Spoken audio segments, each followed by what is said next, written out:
Hello everyone and welcome back to Introduction to English Literature. Ramadan Kareem. Today is the first of Ramadan. Uh, and I wish you a very happy Ramadan. Would you enjoy it as much as you can? I hope with the midterms. Okay. uh, it's a joy killer, I know, that you have midterms on Ramadan, but still, there is no Ramadan left, with the new governmental restrictions, no vehicles movements from Al Maghrib to the next day, 6 a.m. Um, no coffees, no coffee shops, no restaurants, not even azayim. So there's no longer a Ramadan. So yeah, enjoy it with your midterms and try to do the best you can.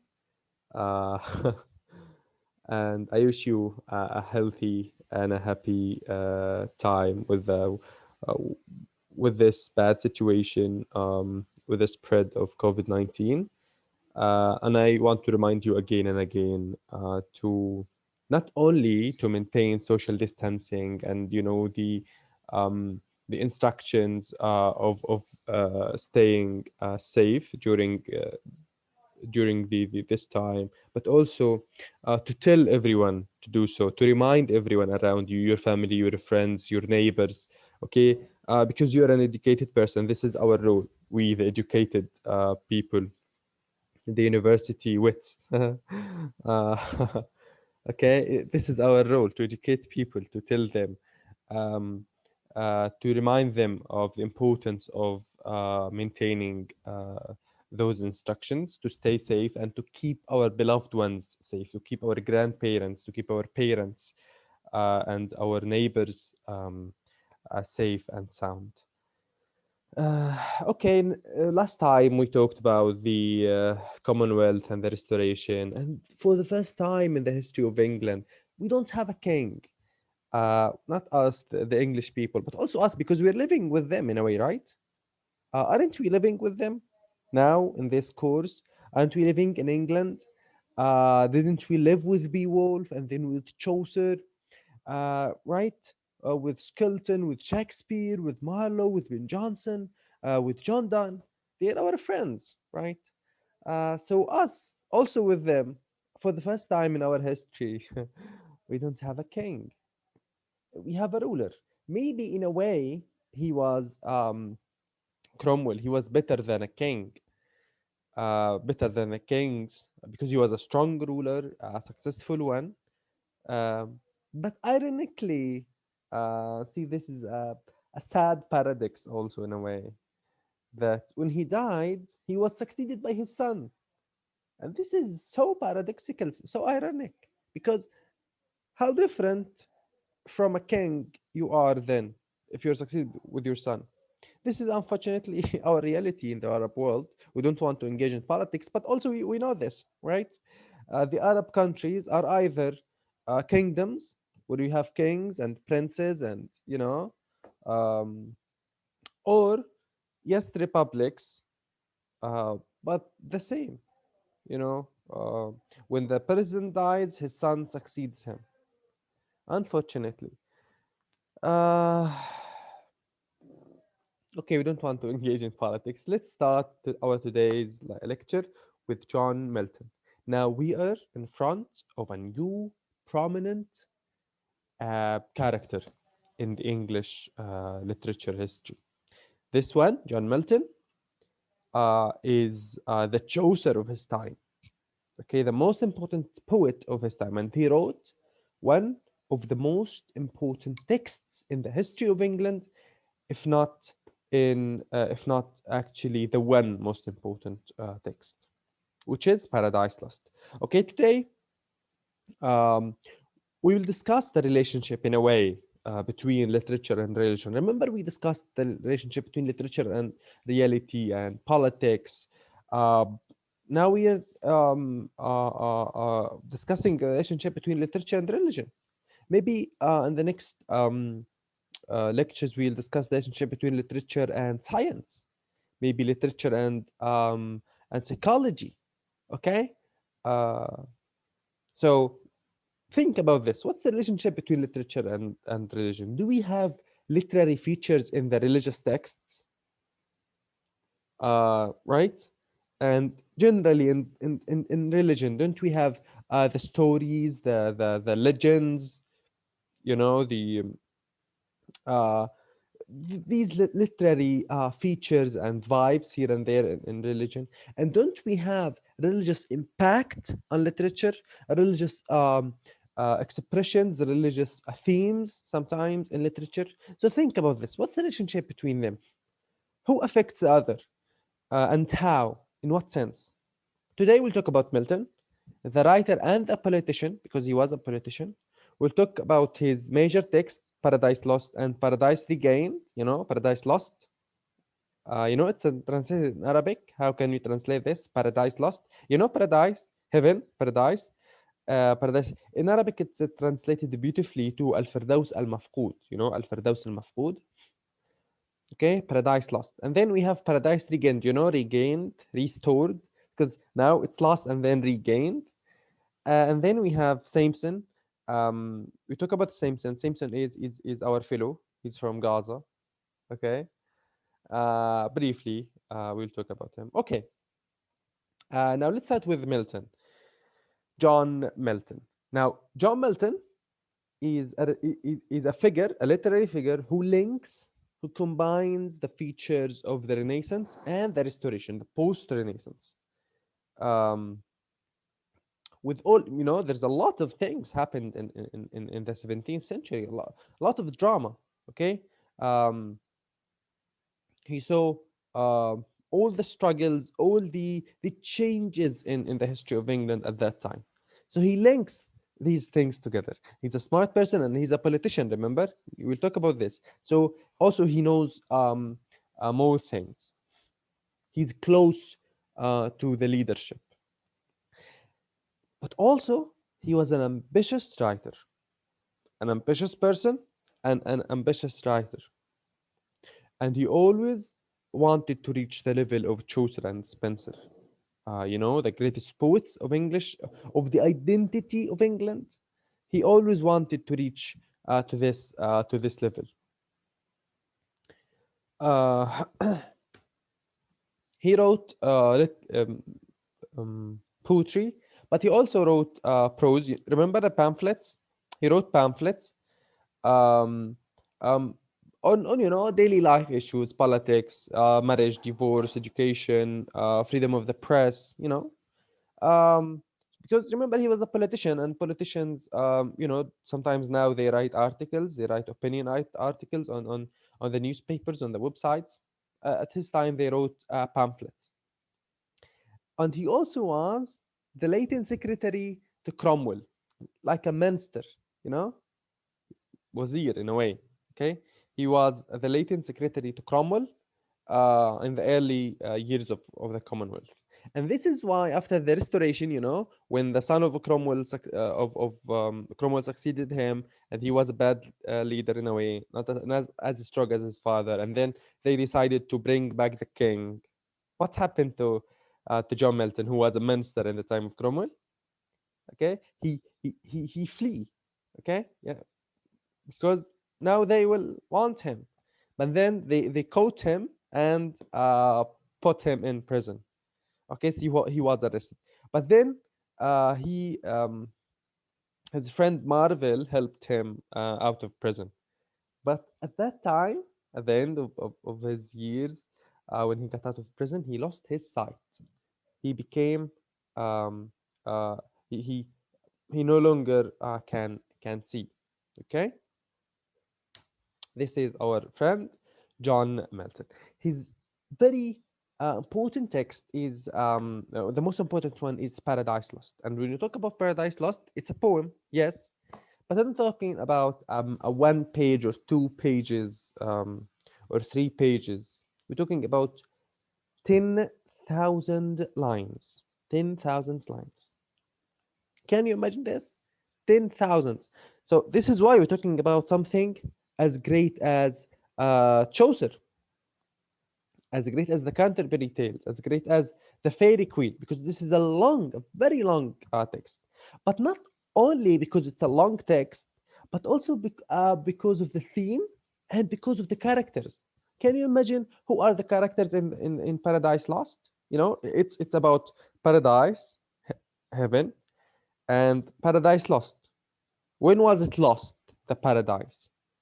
So we're talking about Adam and Eve. You know Adam. It's in Arabic as in English Adam and Eve. Eve is Hawa. Hawa. You know Hawa. Adam and Eve. Adam and Hawa. These are the characters in his uh, poem. But not only Adam and Eve. We also have the Satan. You know the Satan, the Shaitan, and we also have God. God is also a character in his text. Can you imagine this? When we talk about him as an ambitious writer, he is an ambitious writer.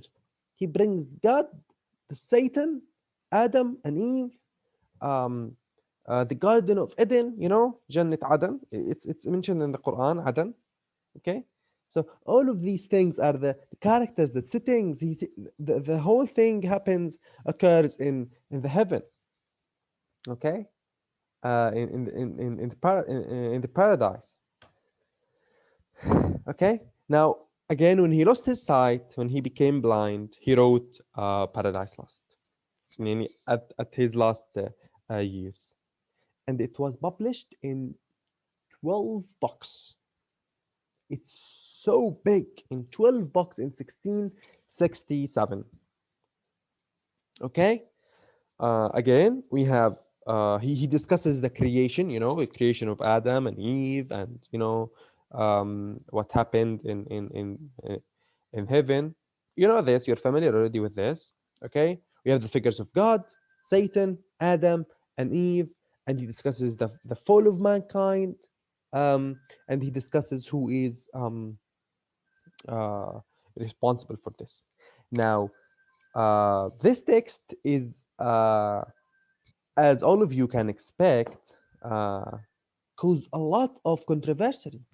You know, so many people disliked it. So many people attacked him. Why? Because we have God, we have Satan. You bring in God and Satan together in one text, and some people read the text as if Satan is the hero of the text. He's no longer to blame because you know Satan is to blame in the whole story. We always blame Satan, but some people when they read Paradise Lost, they read it as if Satan is the hero, and he's not to blame. Everyone is to blame equally. God, Satan, Adam, and Eve. All of them are to blame equally. Uh, so some people think that this is not okay. You cannot do this, and they dislike Paradise Lost and they attacked him. But for him, he justifies his text. He says that the aim of his text, Paradise Lost, is to assert eternal providence. You know what's providence? It's a religious term in Christianity, I guess. You know, providence is um, protection in a way. العناية, you know, العناية الإلهية.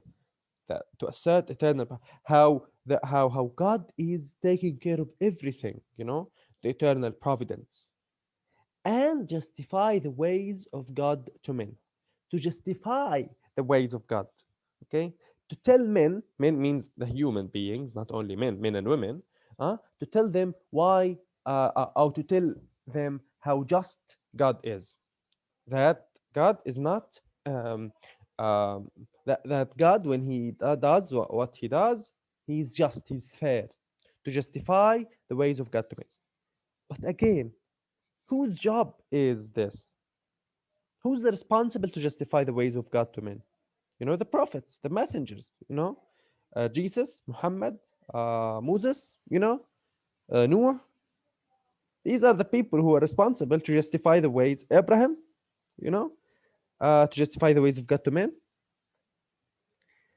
But for our friend, he's too ambitious.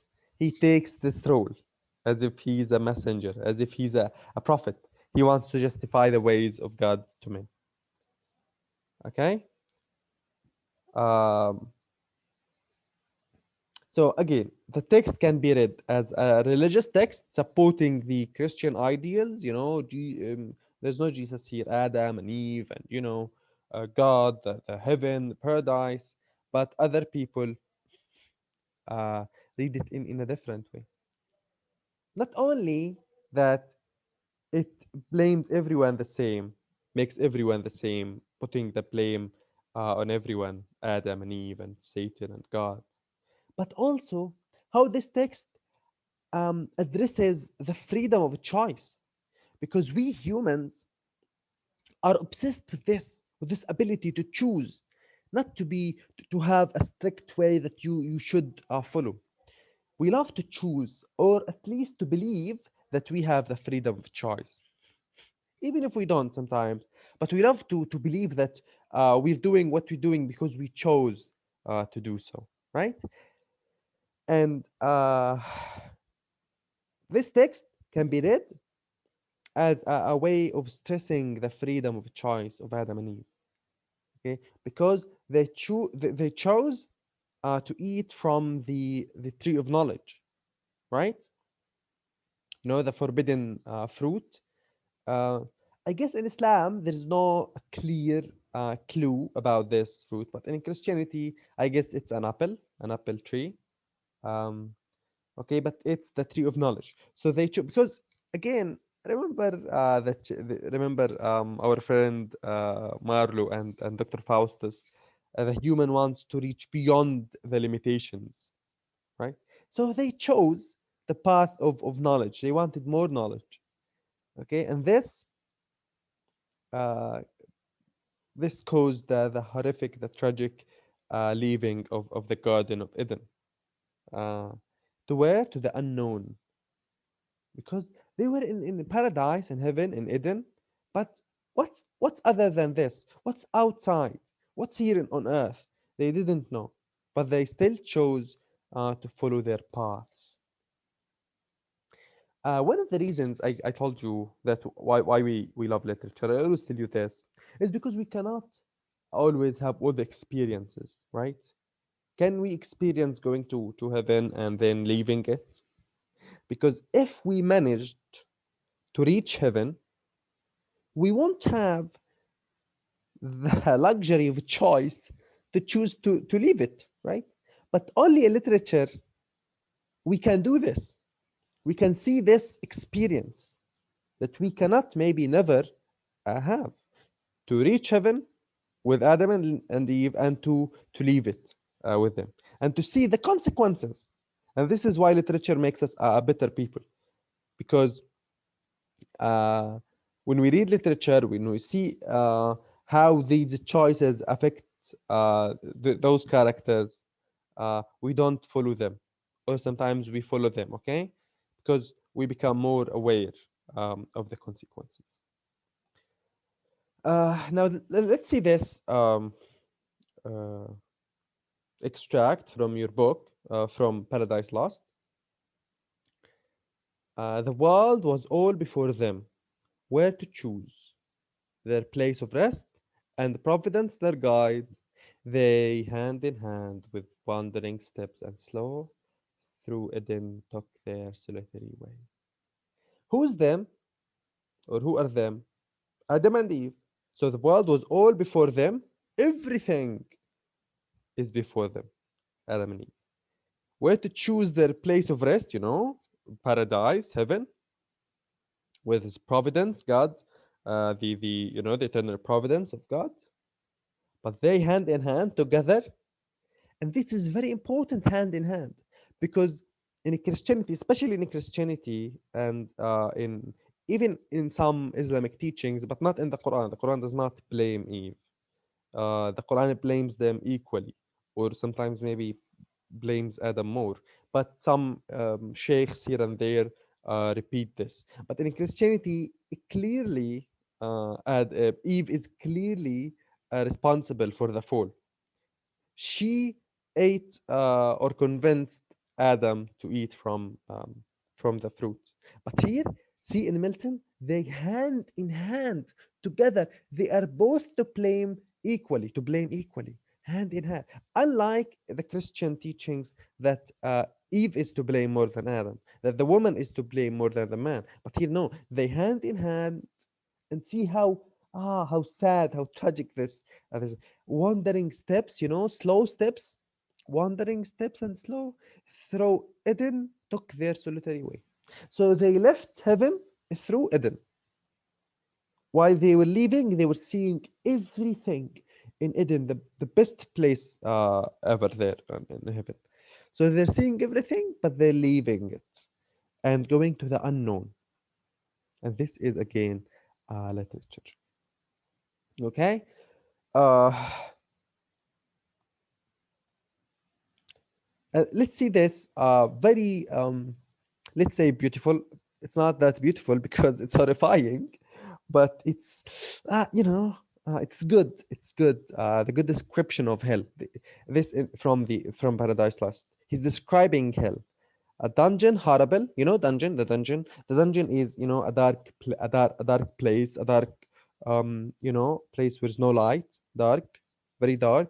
A dungeon, in prisons, about the cells, they call it a dungeon because it's too dark, no light. A dungeon horrible, on all sides round as one great furnace, the furnace.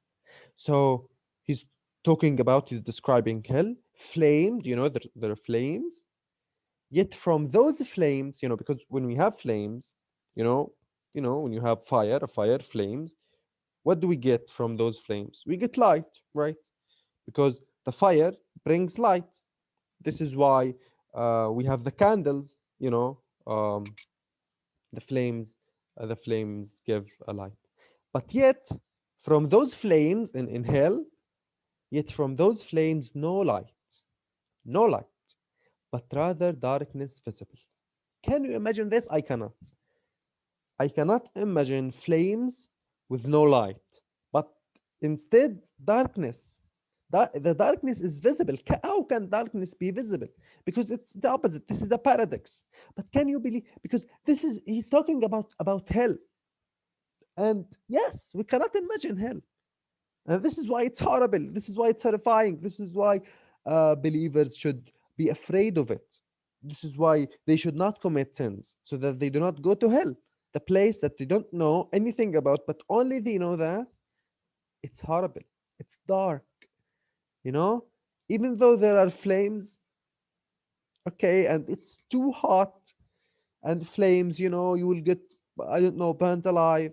But still, above all this, it's dark. There's no light from these flames. So even the only good thing about fire is taken from it. Can you imagine this? He's describing hell. This is how good he is. The imagery he has, and you can see this as sorry, you can see this as a religious text, right? If no one told you about this, you can maybe believe that it's from the Bible, describing hell. See this about Eve, talking about Eve, describing Eve, because again, the description, very beautiful. Soft she withdrew, soft like a wood nymph. You know what's a nymph? A nymph, الحورية, nymph, a heavenly creature. Okay, soft she withdrew, and like a wood nymph light, betook her to the groves. But Delia's self in guide surpassed, and goddess like deport. So he's describing her again as a nymph, as a goddess, how beautiful she is. Okay, um, this again could bring the conversation about women, describing them instead of describing their state of mind, how clever they are, um how good they are, how bad they are. You're describing their physical appearance, how beautiful they are. But still, we cannot judge. We should read the text before we judge. Maybe he's talking more about her, but see the beautiful language, the beautiful description of Eve. Uh, okay, so let's see this. This is not from Paradise Lost. This is from Samson, I guess. It's in your book. Um, yes, it's from Samson. Let's see this. These three texts. They're not the same text, different extracts. Long is the way, and hard that out of hell leads up to light. Long is the way, and hard that out of hell leads up to light. Long is the way. Can you see this? Long is the way. And hard, the way to go to heaven is hard. That out of hell. leads up to light. In order to get out of hell and reach the light, you have to take the long way and the hard, the difficult way. Okay, again, this is a religious teaching, um, and again, writ- beautifully written. See this second extract. This is a very famous one. The one who coined it is our friend Milton. So fair will hope, and with hope, fair will fear. Very beautiful, very deep. You know, farewell, goodbye, bye bye. So bye bye hope, farewell hope, go away hope. And now we don't have hope. Very sad, right? We don't have hope. Farewell hope. But with hope gone, farewell fear. If you don't have hope, you're not afraid of anything. This is why people would say like, okay, pay attention, take care, to pay attention, um, of people who don't have anything to lose. Because if they don't have anything to lose, they lost hope. They are fearless. They are not afraid of anything because there's nothing to lose. Like, why do we want to live? Uh, what's our reasons in life? We have hope for a better future, right? We have people whom we love. We hope to see them happy. But if we lost all of this, we're now fearless because we won't think a lot about doing things because we don't have hope anyway, right? We lost it. Very, very beautiful. So farewell hope, and with hope farewell fear. See how good literature is. It summarizes all of these thoughts in just a one tiny beautiful line. So farewell hope, and with hope farewell fear. And again and again, he talks about the same idea. Just are the ways of God and justifiable to men, unless there be who think not God at all. So again, just fair. Fair are the ways of God. See the fronting of just to stress it. Just are the ways of God, and justifiable to men. Justify. You can justify them to men. They have reasons. Okay, they make sense in a way. Okay, so that's it for Paradise Lost.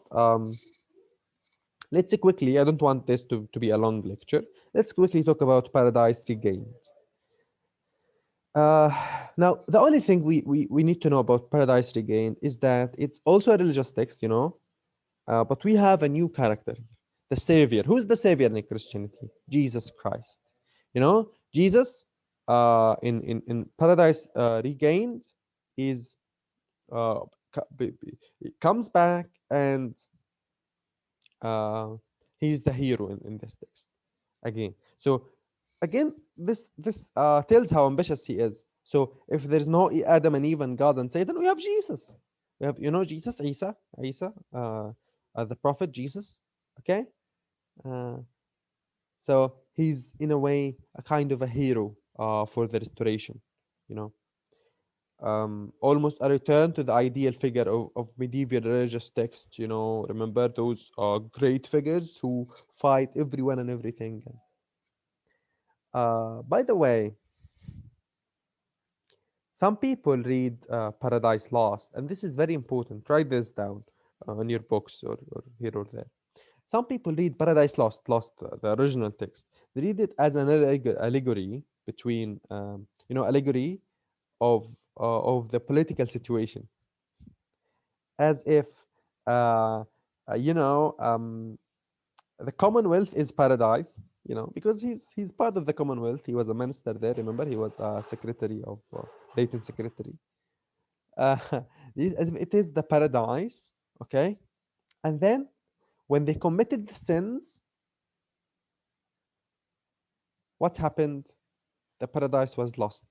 How was it lost? With um, the restoration of the king, and how everyone is to blame. Some people read it this way, and it's interesting how literature can be read in so many ways. Uh, so again, this is Paradise Regained. We have also, Samson. I guess you're familiar with with this Samson in from cartoons. You know, Shamshun al-Jabbar. You know, Samson. Okay. Now, this Samson is a biblical superhero, and when I say superhero, he is a superhero. He would kill like thousands of men in using, I don't know, using this pen or something. He will kill thousands of people. He will fight alone. You know Jon Snow in in the Battle of the Bastards in Game of Thrones, how he was like, you know, the very beautiful and famous scene where Jon Snow is alone in front of all the horses and the whole army. But again, Jon Snow was helped with his men. But here in Samson, no, he literally kills everyone and wins in front of thousands of men. He's a superhero in every sense of the word. Uh, so, is it a real story or is it a myth? No, it's probably a myth, you know, because you can't be this, I don't know, strong. Like, however strong you are, you can't reach this level, but in cartoon and in poetry, in fiction. Okay? Uh, so, you know what's a media stress? I don't want to talk more about this a lot, but a media stress is when the play or the story starts from the middle, not from the beginning. It starts from the middle. So what's the middle? What happens with Samson? You know, Samson is an Israelite. You know, Israelite from Beni Israel. You know, Israelite. So he's a mu'min. He's a believer. Unlike the other people. Who are the other people? The enemy of the Israelites, the Philistines. You know what does the word Philistine mean? It means backward, you know, savage, backward, stupid, uncivilized. Where does it come from? From Philistine. Yes, today we refer to us as Palestinians, not Philistines, but the word Philistines, which comes from us, the Palestinians, means uncivilized, means backward. It's a negative way. You can check this in your dictionaries. Uh, okay, open the dictionary, write Philistines, and you will find the definition of Philistines. Okay, so and the Israelite, he's the hero. Okay, the Samson, and he's fighting those backward Philistines, and again he kills thousands of them with the jaw, you know, the jaw of a donkey, you know. Even with this I don't know, useless arm weapon, he would kill hundreds of Philistines. And then he makes the mistake that he shouldn't make. He falls in love with a Palestinian woman. Don't fall in love with Palestinian women, guys. Otherwise, you will you'll have to face what Samson faced. Just kidding. You know, Palestinian women are awesome. Uh, so he falls in love with Delilah. You know, Delilah. It's a Palestinian name. You know, Delilah. Okay, he falls in love with Delilah. She's from Gaza. At least he's from Gaza. She's a Palestinian. She's from the Philistines. Okay, and he loves her and everything. And she keeps asking him, "Okay, Samson, what's your secret? How come you're this strong? You know, you can kill all these people." Again, remember, he should not love. He should not be in love with the enemy. She's from the enemy. She's a Philistine. But love is blind. Quoting Shakespeare. So he falls in love with her, and she keeps asking about him about his secret until he tells her the secret. What's his secret? What's the thing that makes him this strong? His hair. He has a long curly hair, and this is his secret. This is the source. This is the source of his power. This is what makes him this powerful. His hair. And then one day he wakes up in a cage, bald. They shave his hair, they cut his hair, and put him in a cave. You know, chain him, and he wants to break the chain, but he cannot. Why? Because he lost his powers when he lost his hair. Okay, this is Samson. But again, because they're Philistines, they're backwards, they're stupid.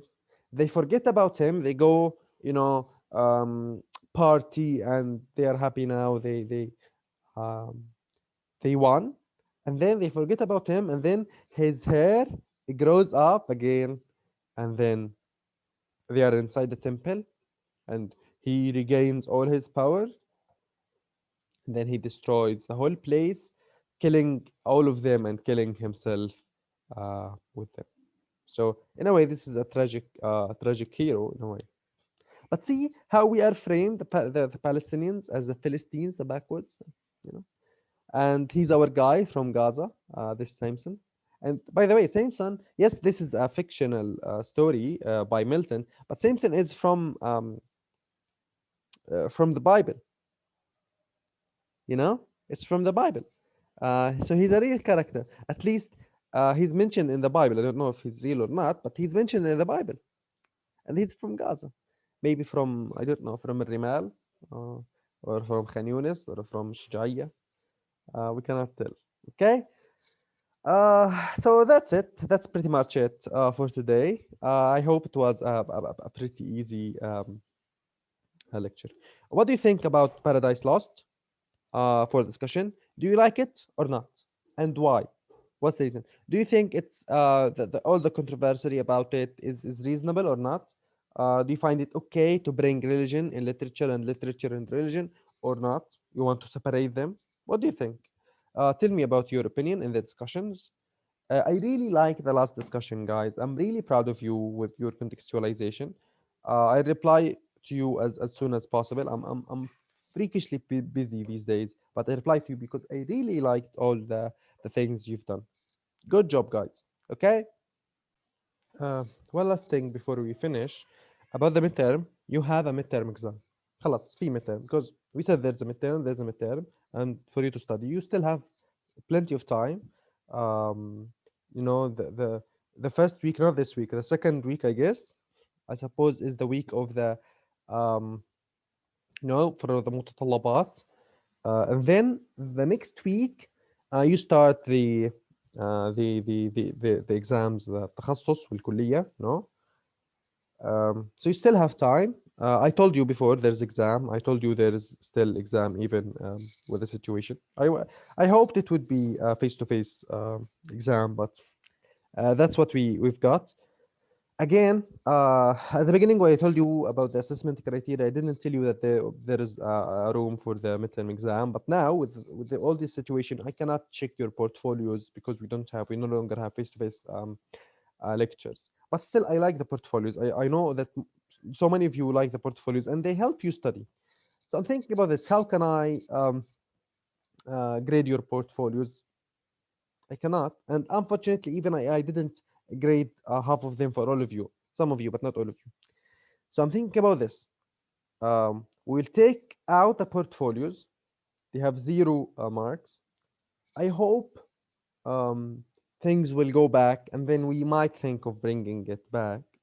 But for now, we'll take it, the 10 marks from the portfolios. But even if we didn't go back to normal, we didn't go back to face to face, ضلينا إلكتروني for the end of the semester. Those who continue on the portfolio and they make a very good one, to continue because all of your portfolios are good, and I will take them from you. نتفق تجوني على الجامعة وهان واللغات. Okay, I'll take the portfolio, I'll grade it, and I'll give you bonus marks, good bonus marks for them. So yes, they're not part of again the assessment criteria because I cannot check them, unfortunately. But again, if you still, because you should keep doing this, it's very beautiful and it helps you study. Okay, as you noticed. Okay, so no portfolio. Okay, and also the assignments are no longer from 10 marks; they're from 5 marks. The assignments. I'm grading your assignments, but again, I'm freakishly busy. So I didn't grade all of them yet, but I grade some of them. Check your Moodle. You might find me graded your assignment, maybe not yet, but in the next days. um, and when I grade, I give you the grade, but not only the grade, guys. I also upload your file back. هتلاقي ملفك انا رفعته كمان مره لك، هتلاقيه نزله. Okay, download it, because you'll find in the comments, the comment section in the Word, I give you comments on your assignment. Okay, how to improve it sometimes. Okay, most of you did a good job, but others did not. Okay, okay, but yeah, yes. As a start, very good. I'll see if we can do more assignments in the next weeks or not. I'm not pretty sure about the presentations, guys. I'm not. The presentations are very important and very necessary. So you still have to do a presentation. The only one who did a presentation so far is Abu Bakr.